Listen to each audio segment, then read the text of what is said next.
You did talk about how everything is energy and how do you protect your energy? When you Kinda see energy, you feel energy, you speak energy, you think energy, you reference energy, you respond to energy. So energy is everywhere. You are energy. Even your responses and your experiences, your emotions are all it's all energy. There's nothing here but energy. So why is this important? Well, it's the foundation of creation. The essence of what you are is energy. If you understand that the basis of you is not physical. Physical is the expression of form energy. When you look at something physical, regardless of what it is, it's an expression or manifestation of formed energy. Energy takes form. So these experiences you are interacting with, you are touching, tasting, smelling, responding to, it's all energy. It's a formation of energy.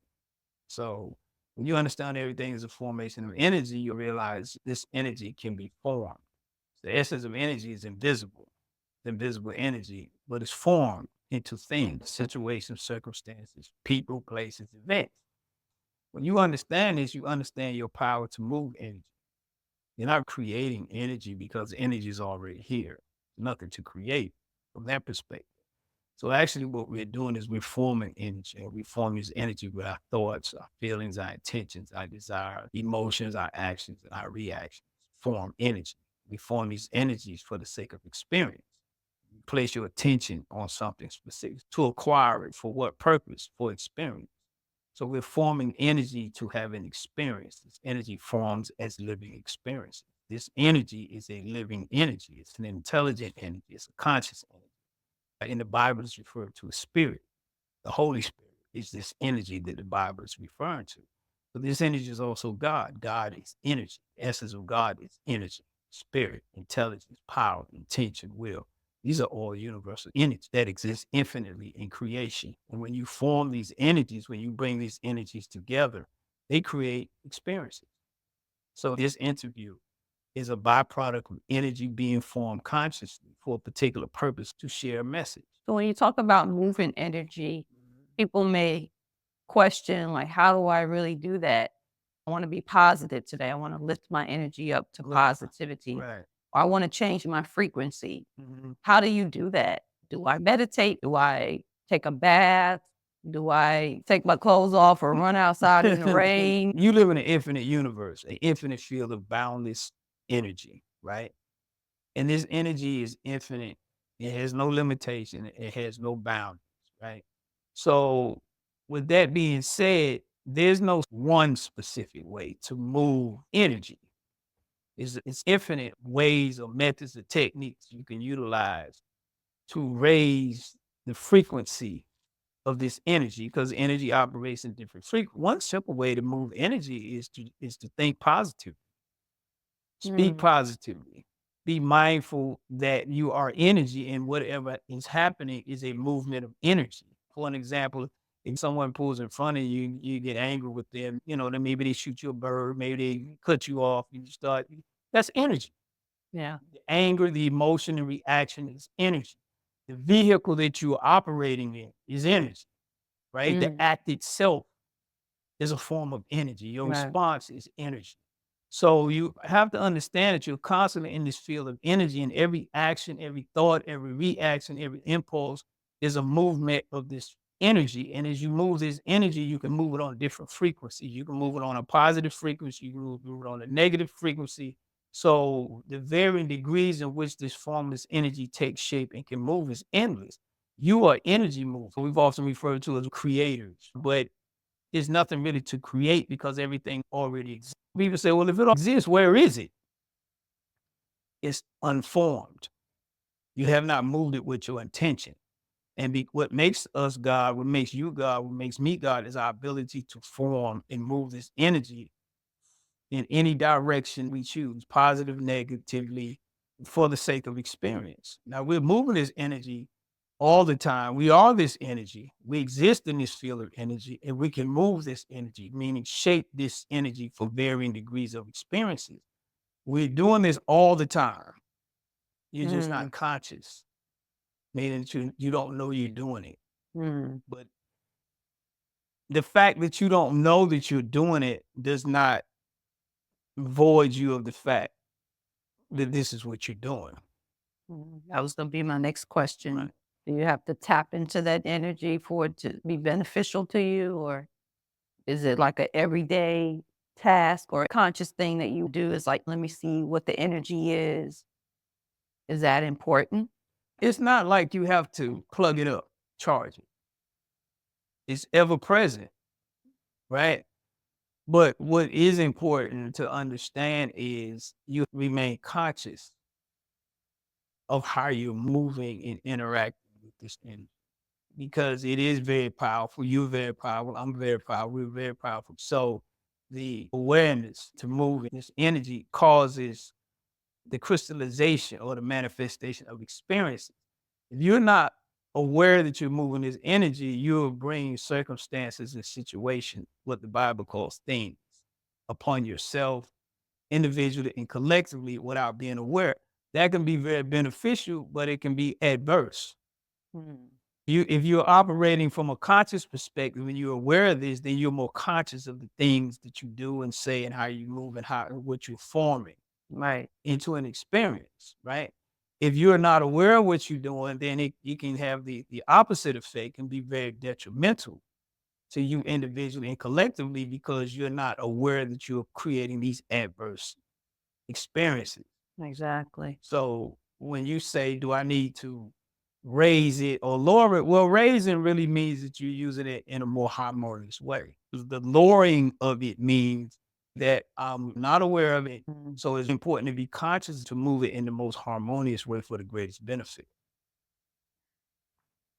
So, in a deeper way, how do we use this energy for a higher expression of ourself? First, be aware of it.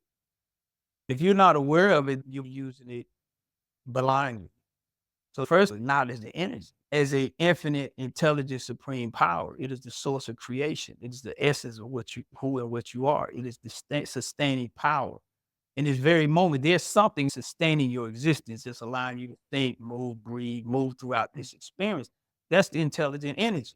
This energy is extremely intelligent, supremely intelligent. You can talk to it. It'll respond to it. You can ask it questions. You can ask it for guidance, for direction. It is referred to as intuition. It is always conveying itself to us because it's the essence of who we are. We don't listen. We Mm, think, oh, I'm just hearing things or something. Something is telling me not to do this. Something telling me I should do this. I got a certain feeling in a sense. It interacts with everyone personally. It knows what you personally and specifically need. mm, That's the beauty of it. So you don't have to customize. It customizes itself for you. mm, Person. It knows your temperament, your personality, your likes, your dislikes. It knows how to communicate. You've been in situations where you heard a speaker and someone says, so I just wasn't feeling the speaker. And then you say, oh, I was feeling it. That's resonated with you. Well, this power has the ability to resonate with all of us on a personal and deeper level. Why? Because it is the power in which we were created. It created us and it knows every degree and dimension of your makeup. It knows your personality. It knows your likes, your dislikes. It knows how to interact and communicate with you personally. What people get confused is we judge ourselves by other people. mm, You have to understand it may tell you something and tell me something totally different because it knows my reaction. It knows my temperament, but knows how to configure the right formula to commune with you in the way that you best understand. Where the next person, it may not communicate with them mm, in the same way. And so what we do, we try to take this cookie cutter approach where if you see somebody doing this, then you think you're supposed to respond. That's not how it works. It customizes itself for every particular individual. There's no limitation to its power and ability. So it doesn't matter how many people it is. It's 10 billion. The population on the planet can grow to 20 billion people. It has the ability to commune with all 20 billion people because it is the source in which the 20 billion people came. So mm. it knows it is a guiding power. It is a real force, a real power, a spirit, a energy, an intelligence that each and every one of us has because we come through it. We come from it. It is the essence of our being. It knows your deepest fears, your deepest insecurities, your thoughts, your ideas, your imagination. Where does all this stuff come from? Mm. It comes from the spirit, this energy, this God. It's your best friend. But, you know, in order to have a relationship with your best friend, what do you have to do? Commune. You have to commune, you have to cultivate it. And this is what we're talking about. It's about coming into the awareness that you are God from the perspective that this infinite power created you. And it is through your awareness, your connection, and your acceptance of this power that you become God. Mm. So that leads me into my next question. You may have already answered it Right. previously. Mhm. Is energy subjective? Like some people may think of energy just one way. If you tap into this energy, Right. say like you gave the example, you're at a concert or you're at a speaking engagement. Mhm. One person felt the energy from the speaker. Oh, he was so great. I felt uplifted. Mhm. And another person that was sitting right next to them didn't feel anything Right. or felt like it wasn't that good. Right. They wasn't feeling it, in other words. Right. Right. So, how could one energy affect two people differently? Is the energy tailored? Is it a subjective energy or is it just one energy? No two things are identical in configuration, right? Meaning that you're created the same in the sense that you're human, that you're a life form, right? That you're a living power. But your unique makeup, there's something unique about every individual on this planet. There's something unique about everyone that has ever been born and everyone that will ever be born. There's something unique. This infinite power is the source that creates this uniqueness.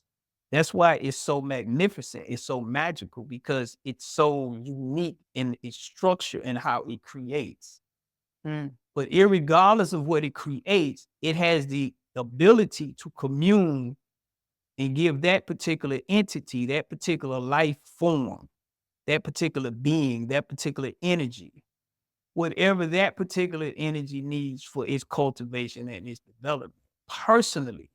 mm, So it doesn't matter what your particular situation or circumstance is. What happens is we think our situations or circumstance are so great that the power doesn't have the ability to meet the need or to guide us through life or whatever situation we find ourselves in. It's nothing that's beyond its scope mm, because it's supreme power. The problem is we think our problems and situations, circumstances are much greater than the infinite. We think the problems and the troubles and the challenges of life are more complex than this power has the ability to meet. So we place more emphasis on the power of man, the power of our problems, the power of this and the problem of that. And by doing that, what we do is we separate ourselves consciously, not eternally, but consciously and mm, emotionally and psychologically from this power. Therefore, we reduce our ability to perceive it. Does that make sense? mm, By doing this. In other words, when I don't acknowledge it as a supreme power and accept its power, then in other words, turn myself from it. mm, Since you are a created being with power, creating in such a unique way, the human does have the ability to turn from the power. But remember, you're never separated eternally from the power. In essence, your consciousness, how you perceive it, is what appears to be separate. mm, But it's so eternal that the minute you turn back to it, there it is. It would be like turning your back to the sun. mm, Sun is always shining. Right. or going in your house and closing the doors and the blinds and shutting the curtains. Well, where's the sun? Now you're in a dark room. Sun is shining, but your room is dark, right? But where's the sun? It's beaming as bright as it always has. You've taken your own power, the creative power of the universe, and put a veil between you and the sun. So Mm. you're blotting it out. And so you could say, well, hey, where's the sun? Open the curtain, open the blinds, open the door. And Mm. so that's what's happening. So you have practitioners that talk about having a certain frequency, Mhm. which is basically energy, to receive your blessings or just to receive good energy, Right. positive energies in your Positive. life, to Mhm. be in this frequency. Right. So we're going to go back to the example of if you're at a speaking engagement, Right. do you have to be in a certain mindset or a certain frequency or a certain energy to receive blessings or to receive what you need to receive from that energy that you're focused on? You have to be receptive, open. You have to accept. Just Okay. like you have to open the blind. You have to open the window. You have to open your mind. You have to open your heart. You have to open your spirit. Because we are creative beings. It has given us a high degree of its qualities and characteristics, and one of them is free will. So you can use your power, your God power, to veil yourself. Just like you can use your power to get up and leave a concert or a movie or a situation or circumstance that you don't feel favorable. That's Mm. power. Yeah. Or you can stay there and accept whatever it is being offered. That's Mhm. power. The power to stay or the power to leave. That's a power. So you have the power to receive it, or you have the power to veil yourself from it. You have the ability and the power to perceive it or not perceive it. But if you are receptive to it, it will open the universe to you. Most of us are not receptive to it because we don't even acknowledge it. Well, why do you think that is? Because we place more emphasis on the power of this world. We think our situations and circumstances that confront us personally, individually, collectively, globally are so significant that it's beyond the scope of resolution. We don't believe that there's an infinite power that is responsible. We don't even believe in a God. We don't believe in God. We believe in God as an idea, Mm. something you join, but not as an infinite, supreme power that is responsible for everything in existence, including the mess that we make on the planet. We make the mess, Hmm. right? So the power that created us did not know we were going to do these things and has no solution, guidance, or direction to guide us away from the problems that we self create. Most of the problems on the planet, we created them, if not all of them. So this intelligent power doesn't have the ability to guide us away from our own mishaps and foolishness. So that's the primary reason. We don't really believe in the infinite power. We believe the problems are infinitely powerful. And we just happen to be here and we're trying to figure this thing out as we go.